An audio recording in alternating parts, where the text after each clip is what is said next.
ನಾನು ಆವಾಗವಾಗ ಕೆಲವೊಂದು ವ್ಯಕ್ತಿಗಳನ್ನು ನೆನಪು ಮಾಡ್ಕೊಳ್ತಿರ್ತೀನಿ. ಇಂಥ ವ್ಯಕ್ತಿಗಳಿಗೆ ಮೋಸ್ಟ್ಲಿ ನೀವು ಭಾಳ ನೆನಪು ಮಾಡ್ಕೋತಿರ್ತೀರಿ. ನಮ್ಮ ಊರಾಗ ಒಬ್ಬರು ಬಿಂದಾಚಾರ್ ಅಂತಿದ್ರು. ಅವ್ರದ್ದು ಏನು ವಿಶೇಷ, ಯಾಕೆ ಅವ್ರಿಗೆ ನಾನು ಪದೇ ಪದೇ ನೆನಪು ಮಾಡ್ಕೋತೀನಿ ಅಂತಂದ್ರೆ, ಒಂದು ನಿಸ್ವಾರ್ಥ ಮನೋಭಾವ. ಎರಡನೆಯದ್ದು, ಅವರಿಗೆ ದುರಾಸೆ ಕಡಿಮೆ. ಅವರು ನಮ್ಮ ಊರಾಗ ದೇವಸ್ಥಾನದಿಂದ ವಾಪಸ್ ಬರ್ಬೇಕಾದ್ರೆ ಮೊದಲು ನಮ್ಮ ಅಜ್ಜ ಅವ್ರ ಮನೆ ಹತ್ತೋದು. ಅದಾದ್ಮೇಲೆ ನಮ್ಮ ಮನೆ ಬರೋದು. ಈ ತುಳಸಿ ಮದುವೆ ಬರುತ್ತೆ ನೋಡ್ರಿ ದೀಪಾವಳಿಯಾಗ.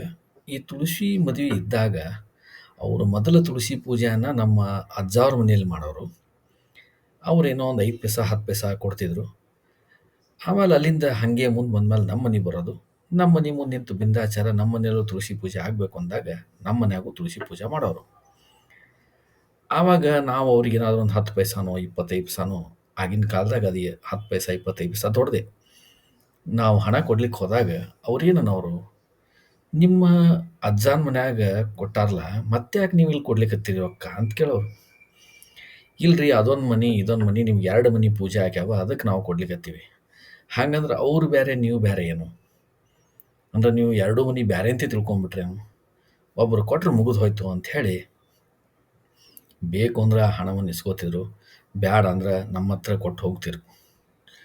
ಇಂತಹ ವ್ಯಕ್ತಿಗಳನ್ನು ನಾನು ನೋಡಿದಾಗ ನನಗನ್ನಿಸ್ತಿತ್ತು, ಇವತ್ತಿನ ದಿವಸ ಒಳಗೆ ಇಂತಹ ವ್ಯಕ್ತಿಗಳನ್ನು, ಇಂತಹ ಜ್ಞಾನವನ್ನು ಪಡೆದುಕೊಂಡಂತಹ ವ್ಯಕ್ತಿಗಳನ್ನು ನಾವು ಎಲ್ಲೋ ಕಳೆದುಕೊಂಡೀವಿ ಸಮಾಜದಲ್ಲಿ. ಈ ಮುಂದೆ ಬರತಕ್ಕಂಥ ಈ ಸ್ವಾಮಿಗಳ, ಶ್ರೀ ಸತ್ಯಾತ್ಮತೀರ್ಥ ಸ್ವಾಮಿಗಳ ಏನು ಹಿತನುಡಿಯಲ್ಲಿ ಇದನ್ನೇ ನೀವು ಒಂದು ಉದಾಹರಣೆಯಾಗಿ ನೀವು ಕೇಳಬಹುದು. ಅದನ್ನು ನಾನಿಲ್ಲಿ ಪ್ರಸ್ತುತಪಡಿಸ್ತಾ ಇದ್ದೀನಿ. ಮತ್ತು ಇಂಥ ಜನರು ನಮ್ಮ ಸಮಾಜದಾಗ ಇನ್ನಷ್ಟು ಬರಲಿ, ಇಂತಹ ಜ್ಞಾನಿಗಳು ನಮ್ಮ ಸಮಾಜದಲ್ಲಿ ಇನ್ನಷ್ಟು ಬೆಳೀಲಿ ಅಂತ ನೀವು ಆಶಿಸೋಣ.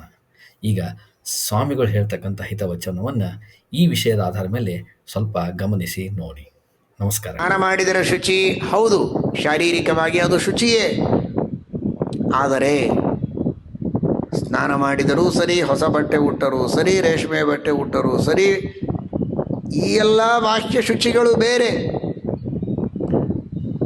ತಾನು ಬಳಸುವ ಹಣ ಇದು ಶುದ್ಧವಾಗಿದ್ದರೆ ಅವನು ಶುದ್ಧ ಅಂತ ಪರಿಗಣಿಸಬೇಕು ಅಂತ ಶಾಸ್ತ್ರ ಹೇಳ್ತದೆ. ಯಹ ಅರ್ಥೇ ಶುಚಿ ಸ ಶುಚಿ. ಅನ್ಯಾಯದಿಂದ ಸಂಪಾದನೆ ಮಾಡಿದಂತಹ ಹಣ, ಅಂತಹ ಹಣದಿಂದ ಎಷ್ಟೇ ದಾನ ಧರ್ಮಗಳನ್ನು ಮಾಡಿದರೂ ಅದು ಅಪವಿತ್ರವೇ. ನೀರೊಳಗೆ ಮುಳುಗಿದ್ದು ಮಹಾಮಡಿ ಅಂತಂದ್ಕೊಂಡ್ರೂ ಅದು ಮೈಲಿಗೆಯೇ. ಇವನು ಬಳಸುವ ಹಣ ಅಪವಿತ್ರವಾಗಿದ್ದರೆ. ಆ ದೃಷ್ಟಿಯಲ್ಲಿ ಶ್ರೀರಾಮಚಂದ್ರ ಹೇಳ್ತಾನೆ, ಅಮಾರ್ಗೇಣಾಗತಾಂ ಲಕ್ಷ್ಮೀಂ. ಅನ್ಯಾಯದಿಂದ ಸಂಪಾದನೆ ಮಾಡಿದಂತಹ ಹಣ, ಅಧರ್ಮದಿಂದ ಸಂಪಾದನೆ ಮಾಡಿದಂತಹ ಹಣವಾಗಿದ್ದರೆ ಅದು ಬಹಳ ಘೋರ. ಅದರಿಂದ ಇವನು ಧರ್ಮ ಮಾಡಿದರೂ ಅದು ಘೋರ. ಇವನಿಂದ ತೆಗೆದುಕೊಂಡವರಿಗೂ ಆ ಪಾಪದ ಶೇರ್ ಹೋಗ್ತದೆ.